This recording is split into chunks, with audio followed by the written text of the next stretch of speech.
Welcome to this week's edition of Journalist Roundtable. I'm Francine Sweitzer.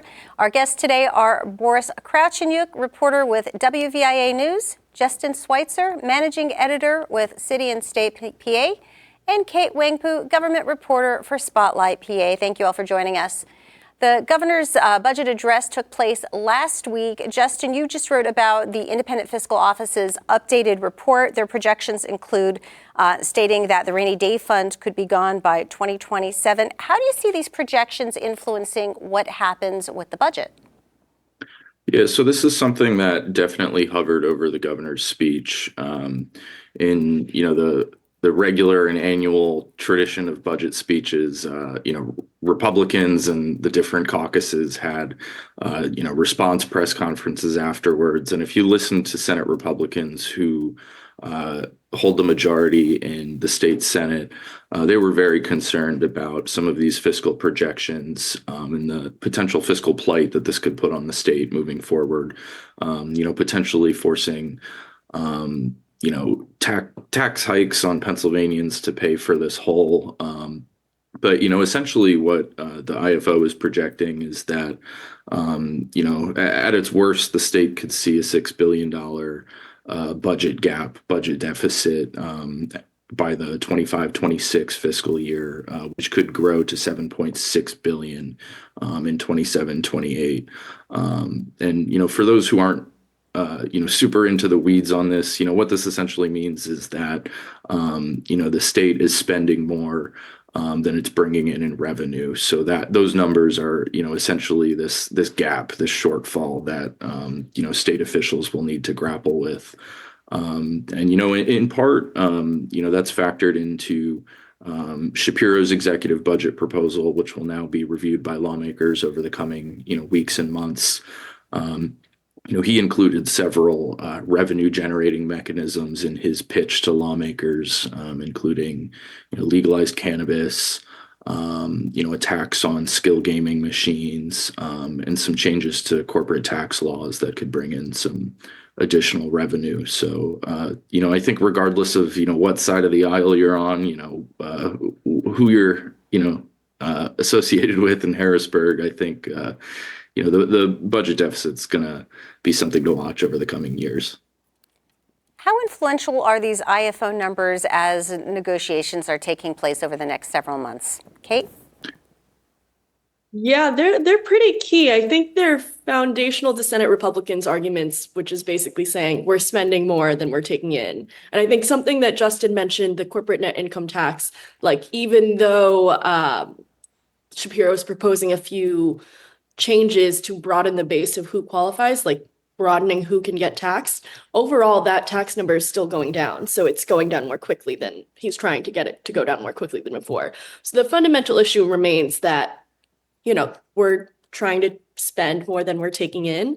I will note, I believe that's been a longstanding tradition in Pennsylvania history, and in past years, we've sort of always found a way to make it work. I believe Governor Wolf tried to lease a government building to the tobacco industry.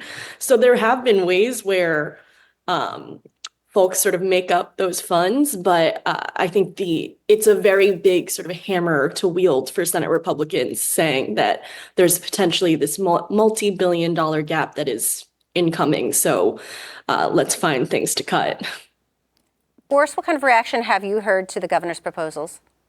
It's split along party lines. House Republicans and Senate Republicans are accusing the governor of spending too much.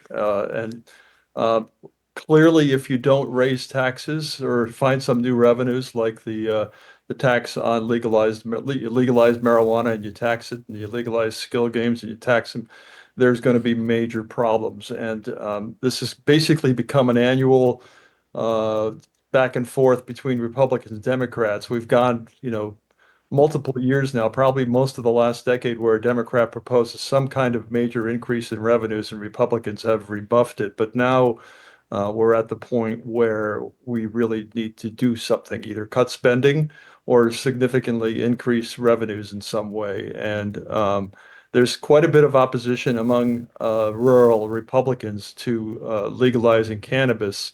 So that is highly, debatable. It is the first time that the governor's made it a centerpiece of his budget negotiations. So I'm going to imagine that he's a little bit more adamant about it this time than, and the numeric realities are that they need more money or they need to cut spending. That's just the way it is. Now, Justin, I want to go back to your article one more time because you also noted that the Independent Fiscal Office projected the state's structural deficit could grow from $4.5 billion to $6 billion based on the governor's proposals. How much state spending is fixed due to perhaps like federal obligations, and what can be done to adjust that so that the deficit isn't such a number? Yeah, there's a significant portion of state spending that's tied to certain federal obligations. And I think you see a lot of, Department of Human Service funding and, some of those programs that are, hard to change given how, relied on a lot of those programs are. So I think as lawmakers, look at, this upcoming budget cycle and fiscal year, maybe you can address some of those things, where possible. But I think that's where things get a little tricky. And if you, read the IFO's budget brief, that was a Department of Human Service funding was, a key metric that caused them to update their projections from November 2024. So, yeah, that's a difficult area. Kate, you've written, go ahead, please. Yeah, I was just going to add that there's also the mandate from the courts to spend more on public education. There was a court case settled 2 years ago now, I want to say, basically telling the state legislature, you need to find a new way to fund the public education system. It's constitutionally unequitable. And basically what they established was that there's a $4.5 billion, I believe, deficit in equitable funding. So last year they started by chipping away at that. I think it was 500 million. This year it's like a 500 million change. And I think it's like a 9-year plan to sort of hit that funding. So that's another added, significant cost that is mandated by the courts every year. Kate, you've been writing quite a bit about the governor's proposal to legalize recreational marijuana. There have been proposals in both the House and the Senate with both bipartisan support. What have been the big sinking points? I know you've written recently that the Senate Republican caucus in particular might sink this bill once again. Yeah, I think a lot of it is disagreement over how to legalize marijuana. I think there are some folks who want to have state-owned stores. So like in Pennsylvania, state-owned stores sell alcohol as well. And they argue essentially that that's a more effective way to recoup revenue. More revenue would be able to go into government programs. But there is the sort of tension that marijuana still isn't legal on a federal level. So you're sort of forcing state employees to break federal law. There's a case to be made that if they were to be sued, that could be an issue for the practicality of state-owned stores. And the other method is having current retailers sort of expand into the recreational field. So that's a lot of large medical marijuana companies like Trulieve, Cresco Labs, and critics basically say that this could edge out small businesses. You're probably recouping less money because there is a private industry aspect. But I think that honestly, from talking to Senate Republicans, I think it's mostly a public safety concern for a lot of folks. I don't think they're swayed. I think that the money isn't a very big incentive, but for a lot of people on the Law and Justice Committee, public safety and sort of the practicalities of health impacts and how will this be infecting kids, like those are the things that I've been hearing are top of mind. On the revenue side, the governor's proposal, he says marijuana could bring in $1.3 billion in revenue in the first 5 years. How does that compare to other neighboring states that have it legalized at this time? Yeah, I mean, that's pretty on track. I think in several states, it's become $1 billion industry. I know in his budget proposal for the first year, he proposed it estimated a sharp increase in revenue as opposed to last year's estimates.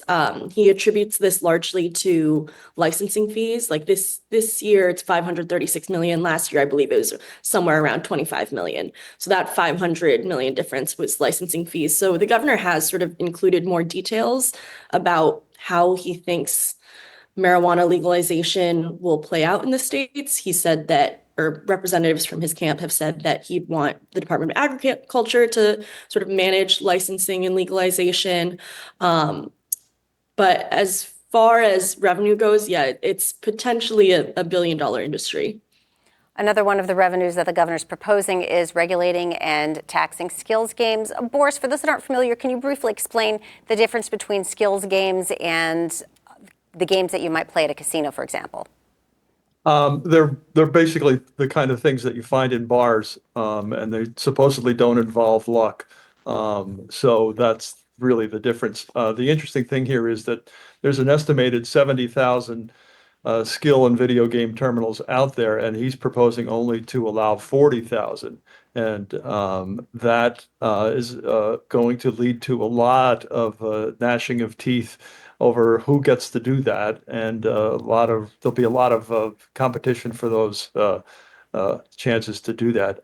I think that the cannabis estimate is probably conservative. That tended to be the case with the casino gambling. The numbers have come much higher over the years than they were initially back in when slot machine gambling was legalized. So it's probably conservative. But the real debate is going to be about whether or not they want to legalize marijuana. The trends are all in favor of it. The polls in Pennsylvania have long shown that people are in favor of legalizing marijuana. It's all up to the legislature and how much they want to inflict pain on the pain of spending cuts versus, continuing to do things like meet the Commonwealth Court ruling that required more money for basic education funding. I can see where part of this mix will be having to return to some funding for cyber charter and charter schools, if he really wants to get it done. If he's thinking big, there are a lot of little proposals in the governor's budget that kind of seem to appeal to certain groups. Volunteer firefighters. I just can't think of any right now, but any others right now. But a lot of small things that he can use to negotiate, and there's probably others that the Republicans would suggest as well. So this will be a very interesting debate because we have really come to a head here in terms of what the state can do because of the looming deficit. One more question. If I could just add on skill games, Francine. I think it's going to be quite a fascinating issue to watch play out because it's something that's been kicked around in the Capitol for years. There have been certain proposals that have circulated behind closed doors and then died and never gotten anywhere. But, there is an interesting component to this in that certain state courts have ruled that,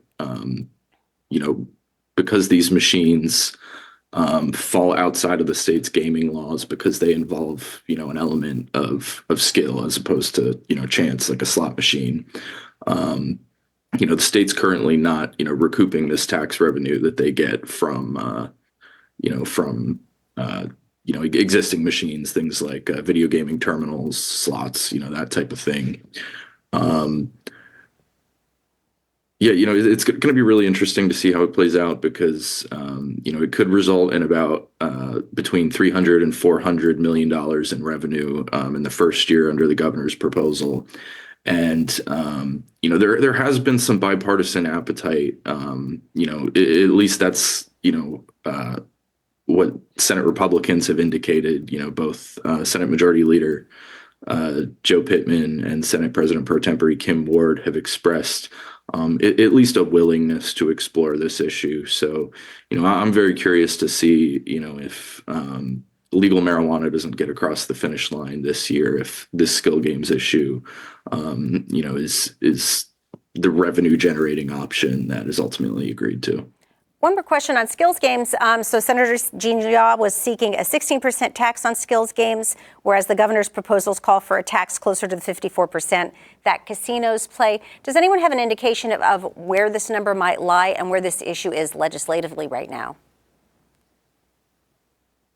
I think that's a good question. I think under the governor's proposal, that 52% number falls into what is the current tax rate on VGTs, video gaming terminals. So I think his argument is that, even though winnings may be determined differently, skill versus chance, that these should kind of be lumped into the current VGT structure. So there might be some appeal to that because it might be easier to, legislate since the structure is already in place. But I think budget hearings over the next couple of weeks could give us a better indication of where lawmakers in both chambers stand. What did you all think? Oh, go ahead, Boris, please. The big casinos will want it to be on the higher end because that's what the tax that they're paying. And if the taxes are lower, the payouts get bigger for the skill games, and then people have less reason to go to the casino. So they're going to want the tax to be higher. So that'll be interesting to see what influence they have. During the governor's address, what did you all think of the fact that the governor did not vocalize his intention to close 2 correctional facilities in Pennsylvania? I mean, I think afterwards, Senate Republicans at the press conference they hosted said that they supported the plan. And I think that it was, he did speak for a long time, I will say. So I guess he had a lot of ground to cover. But by and large, it seemed like that wasn't a particularly conflict-driven, part of his proposal. What do we know so far about the governor's plan to close the 2 correctional facilities? Yeah, They're both in the middle of the state where they don't hurt him politically. Yeah, to add to that, there's currently a facility located in Center County, SCI Rockview, and a boot camp located in Clearfield County that caters to people with substance abuse issues. So those are the 2 facilities that they're targeting right now. I think all told, over time, the Department of Corrections is estimating that it could save the state between, I've seen 100 million, I've seen 120 million. So there would be, around $100 million of cost savings. And they also argue that if you close these facilities now, it'll avoid necessary maintenance costs, around 74 million for SCI Rockview and, under 10 million for the Clearfield County boot camp. So, to Kate's point, I think there seemed to be some appetite, among Senate Republicans on this issue. But we've also seen some pushback already from local legislators who represent these areas.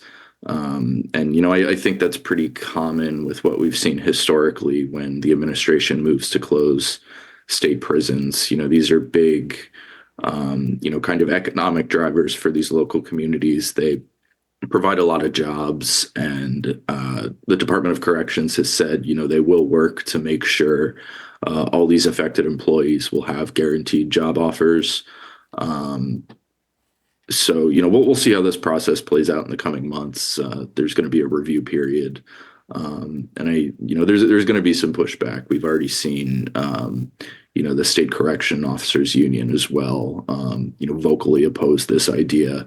So we'll see if the department ultimately settles on this. I believe it does ultimately rest in the hands of the Secretary of Corrections. But we're probably going to hear a lot more about it as public hearings get scheduled and take shape over the coming months. Another one of the governor's proposals involved transit funding. He's proposing shifting part of the sales tax to benefit this. Will this be a tough sell for lawmakers that represent rural regions of the state that don't necessarily have a large mass transit organization? Yes, it always is. The rural lawmakers never want to send more money to Philadelphia and Pittsburgh, and that's where a lot of this money's going to go. At the same time, the local mass transit agencies outside Philadelphia and Pittsburgh are starving for money too, and riders, because they still haven't recovered from the pandemic. And so there's going to be, you could see the money being about the same and then more money shifting away from Philadelphia. The whole idea of mass transit has to be rethought, and this is not that. This is just patching the bleeding. Because it's going to require a lot more money to keep them afloat in the future. I think the administration has said that they're hoping that because they're increasing the percentage that, revenue will still grow. It's a percentage of the sales tax, I believe. So they're saying that as more people spend more money, like the percentage will grow year over year, or the total number of funding will grow year over year.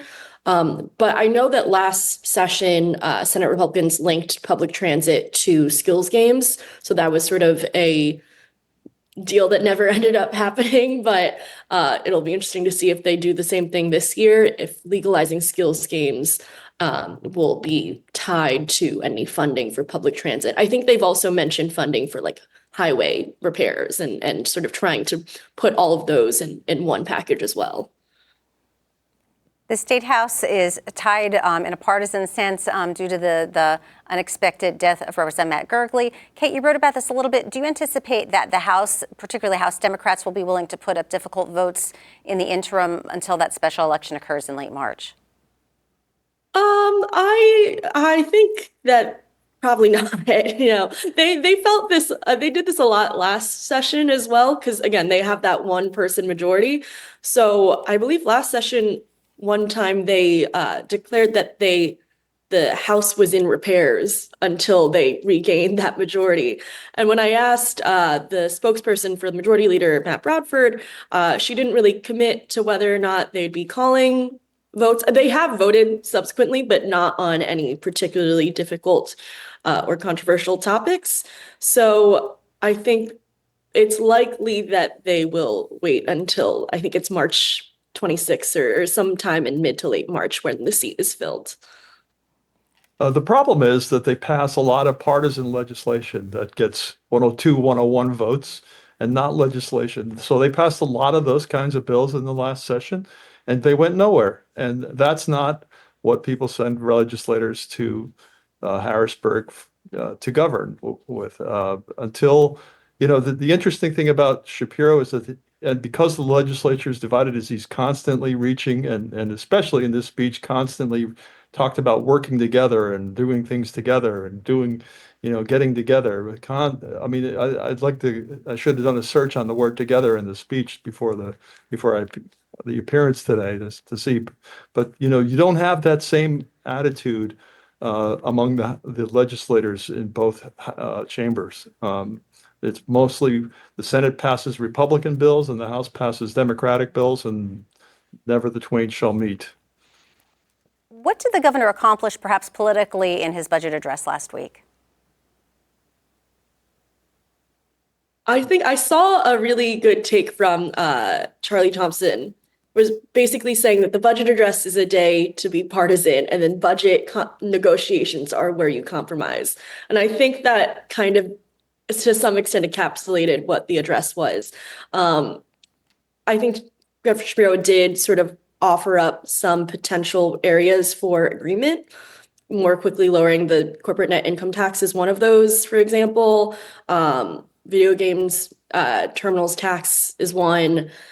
But I do think a lot of his more specific, like legislative proposals, for example, are sort of things that he wants to accomplish and is trying to package in a way that Senate Republicans can maybe get on board. I think Justin wrote a good article about the Lightning Plan that he had put forth that is basically an alternative to the Regional Greenhouse Gas Initiative, this carbon tax program. And he repackaged his proposal, PACER, which is a Pennsylvania-specific carbon tax program, basically, from what I understand and how I've talked to environmental advocates, very similar programs, but trying to repackage it in a way that some Senate Republicans can get on board. So I think that is really the underlying thread through a lot of his proposals. Well, I mean, he's presumably running for president in 2028. He'll have to win the governor's race next year, which is not a lock given the atmosphere, although a year from now things could be different.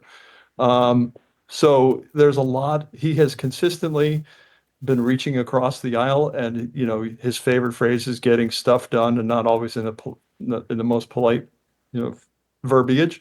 But anyway, his favorite phrase is getting stuff done, and I think he's read the political tea leaves and said, you know, that Americans, if he's going to be president, want presidents who get things done. And so his idea is every press release that comes from the governor's office is about what we've done today, This is how this, And that even more so than usual. So getting stuff done, this is his theme, and this is what came through in the budget address. And that's going to be his approach to running for president as well. So this is all kind of building up to that. In the meantime, how would you rate the governor adjusting, however he's doing his job now that he's working with a new presidential administration? Well, today they sued the federal government for blocking the federal funding for states. That will be interesting to see how that plays out. A number of organizations and groups have done that already.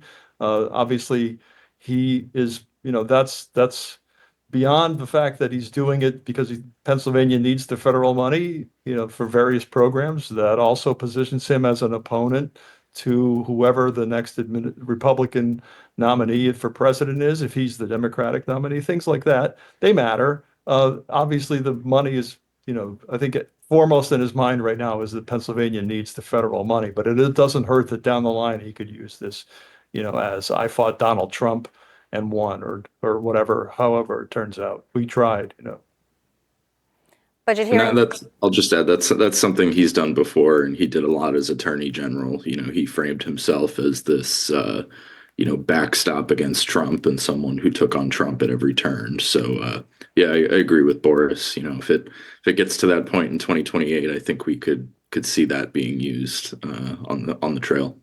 He wins Trump counties. He won Luzerne. Both times he ran for Attorney General and for governor.